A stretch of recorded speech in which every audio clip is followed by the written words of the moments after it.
ใส่เสร็จแล้วค่ะต่อเลยนะคะ In the future, simulation robots will replace your partners. Cybermonks will urge humans to do good deeds. For every good deed, you will earn corresponding merit points. You can also use these points to pay for utilities and exchange them for goods in designated malls. ทำบุญชาตินี้ต้องได้ใช้ชาตินี้ครับ In 2024, a large-scale Thai sci-fi series will officially launch. It will bring you infinite imagination and possibilities for the future. Without further ado, let's get started.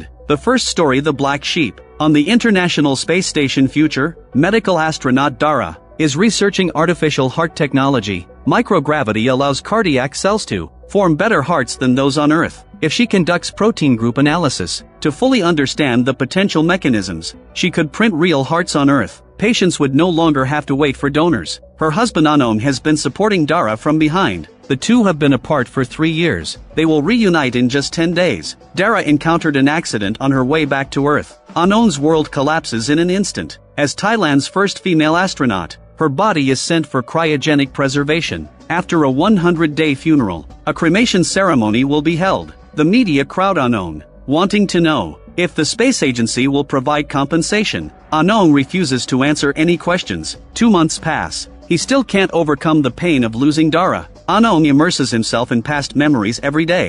He repeatedly watches footage of their wedding. Anon constantly pulls up old memory files. Suddenly, he saw the day their pet dog Harvey died, and Dara was heartbroken.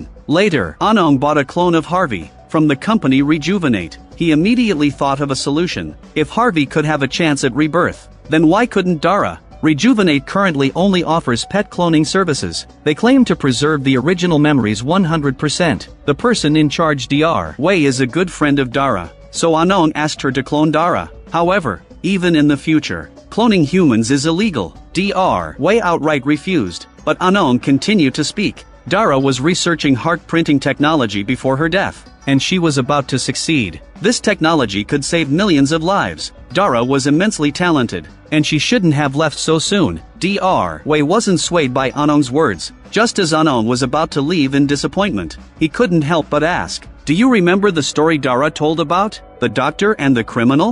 Suppose you are a surgeon, and you are about to treat another doctor who is suffering from heart failure. This doctor is talented and good-hearted, having saved countless lives. Now, there is only one viable treatment option that can save this doctor, which is an emergency heart transplant. Coincidentally, a murder suspect is brought to you, severely injured by police, and the suspect's heart happens to be a match that can be transplanted into the doctor. What would you do? Would you save the doctor or the criminal?" This question is a classic moral dilemma. There is no absolutely right or wrong answer. But Dr. Wei remembered that Dara researched artificial hearts to avoid such dilemmas and create a new path. She sacrificed everything for it, even her life in the end. Dr. Wei couldn't help but waver. She agreed to Anon that she would give it a try. First, they needed to obtain Dara's body, to extract memories from her brain, so that the data could be transferred to the clone. Anon told Dara's parents about the cloning idea. He hoped they would hand over the body. However, the elderly couple only wanted their daughter to rest in peace. They refused his request. Anon rushed to the hospital to forcibly move the body. He was thrown out by security. When his father-in-law heard the news, he feared things would escalate. He decided to cremate Dara's body the next day, but the elderly couple never expected that Anon would trigger the hospital alarm that night. He broke into the cryogenic storage and stole the brain from the body. When the father-in-law came to claim his daughter the next day, he discovered that the corpse's head had been cut off. The brain of the deceased is very fragile. Extracting memories can cause irreversible damage to the neurons. Therefore, Dr. Wei only had one chance. Moreover, humans have a more complex memory system than animals. The brain contains conflicting thoughts and perceptions. It takes several days to correct them artificially. So Dr. Wei told Anon to go home and wait for news. Soon after, she suddenly called to report a problem. It turned out that Dr. Wei had uncovered fragments hidden deep within Dara's memories. These fragments represented Dara's core beliefs and true self, and these fragments indicated that 19-year-old Dara had issues with gender identity. She wanted to become a boy through gender reassignment surgery, but her parents didn't understand her thoughts. For the sake of her parents, Dara had to hide her true self, striving to be a normal person. She initially married Anong to escape her original family. Anong felt deeply betrayed and was in great pain. Dr. Wei comforted him, saying, "I am like a sister to Dara. Maybe her motives weren't pure when she first got married, but she really loves you." Dara also said that she could be herself around you. If you truly love and trust Dara, then you should accept her true self. When Anong returned home, he found the police had arrived. He hurriedly called Dr. Wei. Anong urged her to continue cloning Dara, but this time to help her fulfill her wish at 19.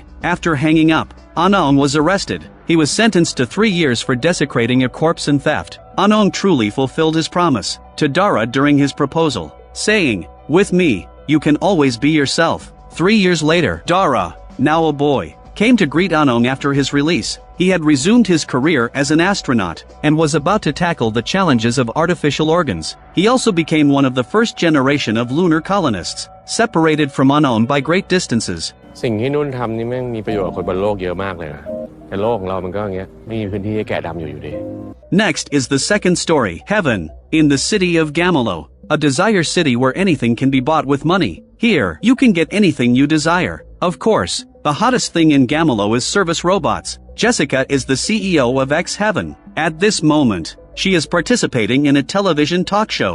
Jessica claimed that the robots under her company can provide every user with a heavenly experience. The US exports military robots, Germany exports medical robots, and Gamelo's specialty is desire, so she doesn't see any problem with X Heaven. From the interview, we learned that Jessica has been a child prodigy. Since she was young, her intelligence far surpasses that of her peers. Her mother was a call girl. Her classmates always mocked Jessica for this, but she never felt ashamed of her mother's job. She is grateful for her mother's efforts to support her education, and without her mother, there would be no X Heaven today.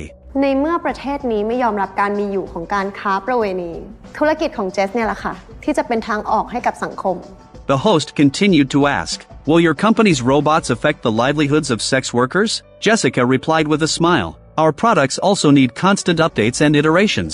Who better understands the industry than call girls? So X Heaven has rehired many women from that profession as technical consultants for project development to help solve their employment issues.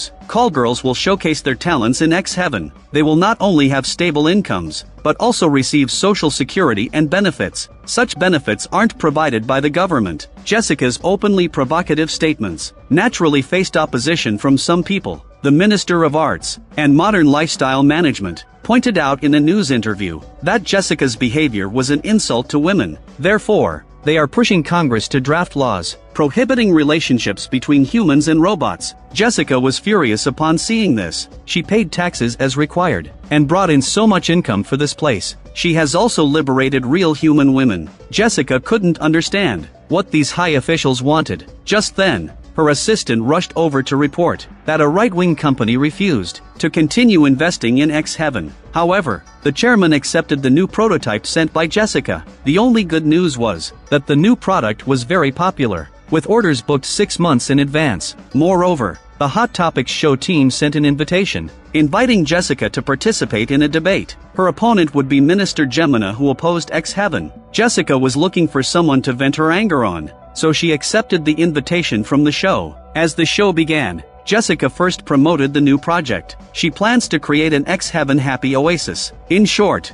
it will be an entertainment venue specifically for adults. Anyone who can't find a partner or has undesirable habits can find what they desire in the oasis. This will not only enhance public happiness, but also reduce crime rates. After all, physical pleasure is the most natural thing. Over-repression can lead to backlash and crime. Jessica stated frankly, if the X Heaven Happy Oasis is illegal, then you would also have to shut down all electronic stores nationwide. Gemina wasn't disturbed by Jessica's reasoning. She posed a very sharp question. If your robots are unfeeling devices, users can still inflict violence on them. Over time, how will X Heaven ensure that these perverted users won't develop real violent tendencies toward women and children? คุณหมอฟาเบียงสามีของท่านติดนิสัยมาใช้กับคุณไหมล่ะเห็นมาทดลองใช้โปรดักต์ของเราครบทุกรุ่นแล้วนะคะ As soon as these words were spoken, the atmosphere in the studio became tense. Both women had their points and refused to back down. The host had to intervene before a war broke out. However, the oasis was still built.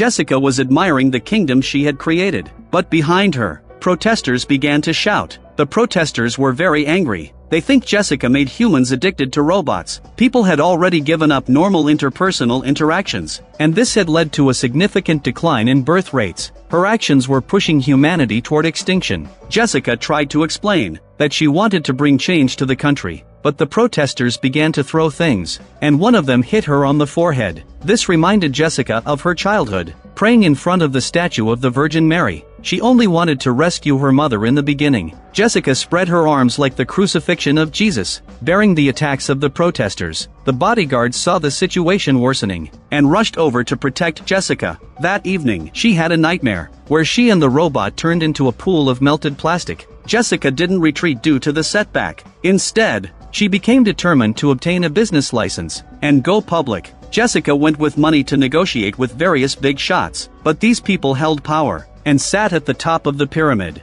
and money and robots were difficult to buy them off. Jessica was willing to sell her dignity to please them, just like her mother. However, the business license still didn't come through. Her boyfriend Vetter sensed the situation was wrong. He packed his things and left as well. When she was young, her mother always brought different men home. Jessica's dirty childhood can only be preserved with a hint of beauty, because of Werther. So over the years, she had been supporting this man, but after Vetter left without a word, he went to the television station to slander Jessica. Vetter even claimed that X-Heaven had hidden built-in cameras in the trial robots given to those big shots, which seriously violated users' privacy. As soon as this news broke, Jessica's phone was bombarded with calls. Those prominent figures, politicians, and military personnel, all called in to question her. Jessica had to hold a press conference to ensure that X-Heaven wouldn't violate customer privacy, and that those accusations were baseless. However, those big shots were wary of Jessica having the video.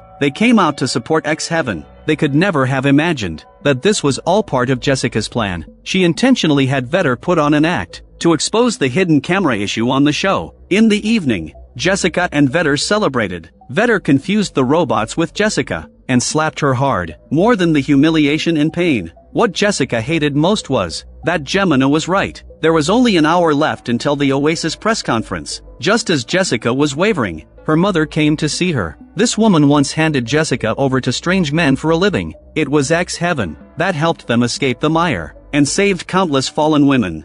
สักวันฉันจะพาทุกคนออกไปจากที่นี่เอง Jess มึงทำในสิ่งที่ถูกต้องล่ะ Jessica knew she couldn't waver. She stepped onto the press conference stage and announced that X-Heaven would offer personalized customization. Customers can request to make the robot they desire the most. However, once this product was released, things spiraled completely out of control. Although Jessica wanted to liberate humanity, she forgot that the evil of humanity exceeds the limits. Customer preferences violated ethical standards, and robots even took on childlike forms. The court had no choice but to revoke her business license and permanently close the Oasis entertainment venue, prohibiting the continued sale of service robots. Jessica was also sentenced to prison. After her release, she made a comeback and established the X-Made company. After restructuring, she launched domestic service robots. The third story is Buddha traffic. A year ago, Thailand changed the way local Buddhist practices were conducted. An artificial intelligence called Adoka emerged. It was trained on the Tripitaka, with 84,000 sections of scripture. It learned entirely through generative multimodal learning,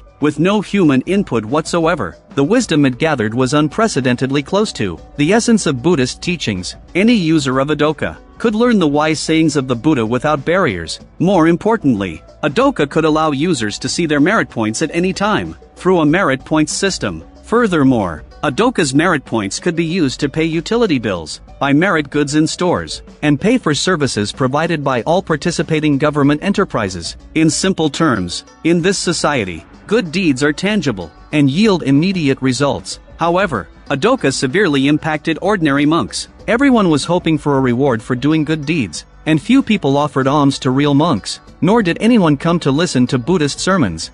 ศาสนาเอาความดีมาล่อให้คนซื้อของฟุ้งเฟ้อกับวัตถุ However, the public believed that Buddhist temples had become commercialized. The temples were also selling various goods. They thought it was no better than Adoka. Regardless, this model could stir up a wave of good deeds. This was the driving force behind the country's progress. Anik was originally a programmer in a company. No one knew why he suddenly became a monk. Moreover, Anik worked very hard. He had average relationships with other monks. Anik only wanted to chat with the robot Xiaoyu, but the robot's motherboard was aging. He took Xiaoyu to Wanmao for repairs. Anik had no money and no merit points to use as collateral. He simply couldn't afford the cost of the motherboard. Fortunately, Anik ran into an old friend from his former company Adong. Adong had now started his own company and sold teddy bears that could mimic parents' brainwaves. Adong had made a lot of money. He paid off the cost of the motherboard for Anik. Adong also asked Anik if he wanted a doka. Someone gave him one, but Adong didn't like this way of practice. Anik was a monk with a high level of acceptance. He accepted a doka and took it home to study. Before starting the software, one had to agree to the terms of use. However, the content was too lengthy. Most people just checked agree without reading. Anik wanted to have a chat with a doka. He said that the points system would lead people to misunderstand the concept of merit. Upon hearing this, Adoka immediately added 200 merit points to him. ท่านได้ให้คำแนะนำแก่ผลิตภัณฑ์แล้วทางบริษัทจะนำฟีดแบ็กไปปรับปรุงแก้ไข Anik was very disappointed upon hearing this. He had thought Adoka could help expand his understanding of Buddhist teachings, but it was just an ordinary machine. The next day, Anik met a girl named Xiaoyi who was giving alms. She felt that her companion's approach to doing good deeds had reached a frenzied level. Xiaoyi no longer wanted to follow everyone in their antics. She took off Adoka and threw it into the pond. Her companions suddenly grabbed Xiaoyi, because gathering enough people would earn them more points. The robot Xiaoyu rushed forward to protect the girl, but it was kicked down by a boy. Xiaoyu's indicator light turned red, and it began to lose control.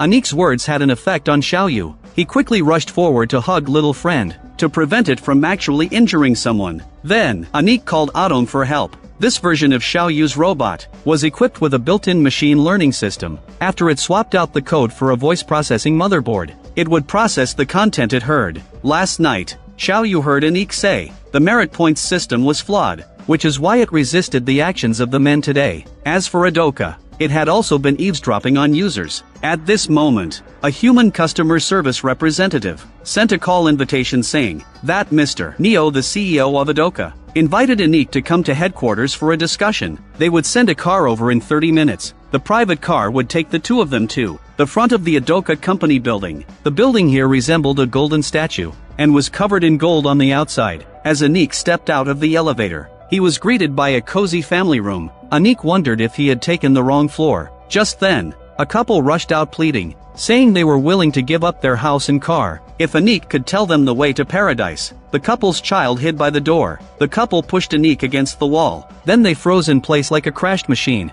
Mr. Neo emerged from the boy at the entrance. Everything in front of him was just a virtual scene. Neo introduced that this couple was very devout. They made offerings to the temple every day. However, the temple they served had a doctrine that stated, what you should prioritize is not this life, but the next. The more money donated to the temple, the greater the chance of being reborn as a heavenly being. Upon hearing this, the couple went bankrupt. They devoted everything to the temple. By 2015, aside from this property, the couple had nothing left. They chose to end their lives and burned down the house to escape their debts. Perhaps heaven showed mercy, and the family's youngest son survived. From that day on, the boy made a promise that he wouldn't let anyone lose their life due to superstition. He vowed to eliminate those monks in saffron robes, so that everyone's good deeds could be rewarded in this life. Neo was that little boy. He created Adoka to replace Buddhist monks. Anik sympathized with Neo's plight. He also despised those who exploited others through religion. But religion itself didn't teach people to do this. Neo found out through eavesdropping on Anik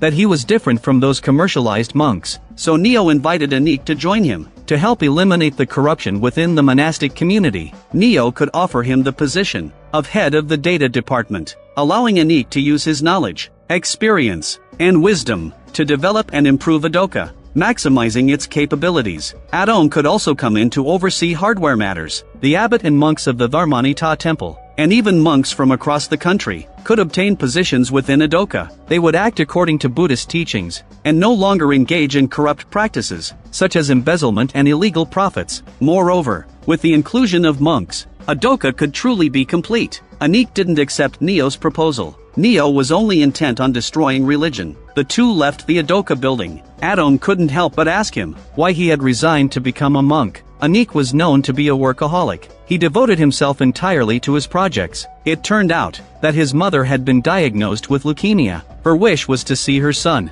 become a monk before she died. In Thailand, when men reach adulthood, they typically become monks for a period of time. However, his mother asked Anik to do this because before she became pregnant, she dreamed that the revered monk Tantata entered her womb. A monk pointed out that the child in her belly would become a religious leader. When Buddhism was in crisis, Anik would be able to save the religion. But at that time, the company project was at a critical stage. Anik perfunctorily promised to become a monk soon. Not long after, the project he was in charge of was cancelled. His mother passed away without seeing her son fulfill his promise. Anik was devastated and contemplated suicide. However, he saw a monk standing downstairs. Anik walked over to him. The monk told Anik a saying, "Contentment is the greatest wealth. Monks must be rich in spirit, to bring hope to those searching for it." From that moment on, Anik knew his mission clearly. He aimed to rebuild citizens' faith in religion and monks. 6 months later, Dharmanita Temple held a press conference. Anik used his knowledge as a programmer to develop a dedicated app for the temple called Little Buddha. Whether it was making offerings, donations, or doing good deeds on birthdays,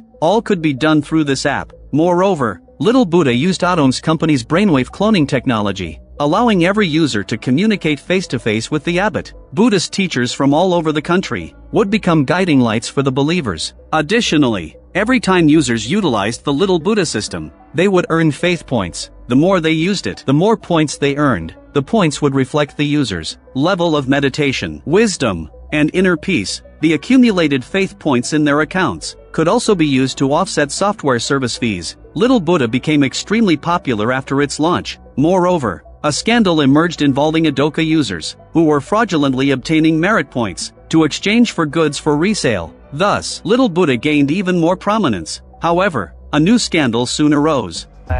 มานี่มาเปิดกระโปรงให้พี่ดูหน่อย It turned out that Little Buddha had completely cloned the abbot's brainwaves, including his liberal thoughts before he became a monk. Artificial intelligence can't function like real humans. It can't suppress unreasonable evil thoughts. This led to misunderstandings. The abbot was willing to go out and apologize and accept the anger of the affected users. The consecutive failures of the two intelligent applications, it finally made people realize that the use of technology in the context of Buddhist temples must be approached with caution. Artificial intelligence can never replace humans. Finally, we come to the 4th episode story, The Octopus Girl. In the future, the situation of global warming worsens. Countries around the world face the tricky problem of persistent rainfall. The longest recorded period of continuous rain is 784 days. In addition, there are rising sea levels, a waste crisis, glacier melting, and air pollution. All the climate issues you can imagine have erupted. Provinces in Thailand have raised their ground levels and built underground drainage systems in various regions. Citizens have largely evacuated to elevated cities. Xiaopang and Mook are two happy elementary school students. They live in New Kong T County. Although the area is run down, the neighbors are friendly. Everyone tries their best to maintain a stable life. However, a new variant of the dengue virus has been found in Black Aedes mosquitoes. The virus has claimed the lives of over 50 people. It spreads most widely among children under 10. At this moment, a Black Aedes mosquito flew to Mook's face and bit her cheek. The news reports that this virus can cause skin and throat infections, as well as allergic reactions and eye irritation. Mook paid no attention to the little bug on her face. She continued to go to Xiaopang's house for dinner. Xiaopang is different from Mook. She noticed that her mother lost her job at the waste processing station due to robots replacing human labor, which put a heavier burden on her father. Just as Xiaopang was worried, the TV station interrupted with an emergency news report. The World Health Organization has developed the Aquawalk vaccine. They claim that it is a mixture of several antiviral drugs that are effective against aquatic bacteria. Most importantly, the vaccine contains genes from giant squids and tardigrades. One of these two organisms has a complex brain and can survive on land and in water, while the other can live in high radiation and sub-zero environments in outer space. With this super vaccine, no matter what changes occur on Earth, humans can adapt at the fastest pace. Everyone was just beginning to breathe a sigh of relief after seeing the news. Everyone saw the vaccinated person with squid whiskers on their chin. This side effect looked too much like something out of Lovecraft. Although it posed no harm to humans, it certainly hurt their image. The Thai FDA didn't approve the entry of DNA drugs and the public was unwilling to get vaccinated, to turn into squids. Moreover, even if they wanted to get vaccinated, they would likely have to wait behind the wealthy. Xiaopeng really wanted to help her parents leave this place that could flood at any moment. As she was in distress, Xiaopeng suddenly saw an advertisement on the electronic screen for Songs in the Rain, which was calling for contestants. The winner could receive 1 million baht. Encouraged by Mook, Xiaopeng signed up to compete. She truly had a talent for singing. Her sweet voice was enough to make the rain stop and bring hope and sunshine to the listeners. The judges asked Xiaopeng what she would do if she won the prize.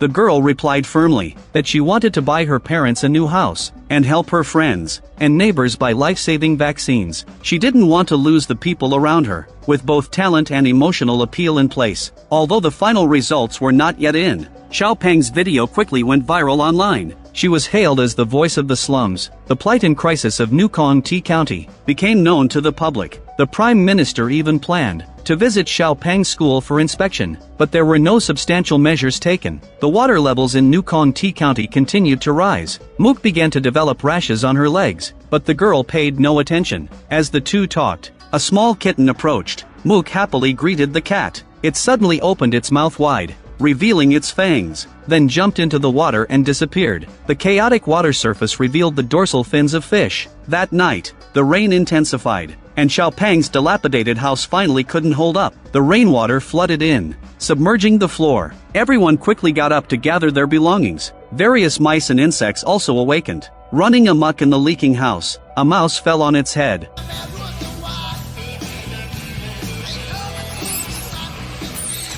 After a commotion, Nakhon T County was completely submerged. The residents gathered in the shelter to rest. A group of well-dressed individuals came in and grabbed Xiaopeng. Reporters pointed their cameras at her, wanting to know what had happened. At this moment, the Prime Minister suddenly appeared. Mook realized the opportunity had come, so she pretended to cry and act scared on purpose. The reporters and the Prime Minister indeed ignored Xiaopeng. They all surrounded Mook as the girl cried in the Prime Minister's arms, playing along with the act. They even turned their faces toward the camera, while Xiaopeng silently stared at Mook, realizing her friend was acting. But the manager soon noticed the sores on Mook's body. He quickly pushed her away, and the reporters were completely dumbfounded. In the process, Mook accidentally pulled off the Prime Minister's mask. Tentacles began to grow from his chin, clearly indicating he had secretly received the vaccine. This unexpected incident prompted the authorities to launch an emergency investigation. They found that besides the Prime Minister, many high-ranking officials and ministers had also received the vaccine. Due to the high cost of ordering vaccines for everyone in the country, the government only ordered vaccines for those individuals. Now that the scandal was exposed, the Prime Minister quickly scrambled to contain the damage. Xiaopeng and Mook became great heroes. The two were recognized by the Outstanding Youth Committee. The government finally agreed to import the vaccines. A year later, everyone gradually received their vaccinations. The pandemic gradually subsided, and even the continuous rain finally cleared. However, before they could be happy for long, the scorching heat became the new deadly killer. Flames began to engulf the entire world. The air was filled with the smell of grilled squid. Humanity's rampant waste and pollution ultimately resulted in irreversible consequences. Innocent children perished in this way. This concludes the entire story. The 4 stories explore themes in 4 different futuristic contexts. The Black Sheep focuses on the ethical challenges brought by cloning technology, and also incorporates the uniquely Thai issue of transgender individuals. Just when you think you've seen through the plot development, there's an unexpected twist. Heaven deals with silicone robots and bodily technology, discussing the duality of desire and order, as well as liberation and confinement. Buddha Traffic explores the persistence of religious faith in a highly technological future. The Octopus Girl incorporates Cthulhu elements in the context of global warming. It unfolds from the perspective of 2 children. Overall, the themes are fresh and worth a look, but they fall a bit short compared to Western sci-fi shorts. If you enjoy my channel, please click to subscribe.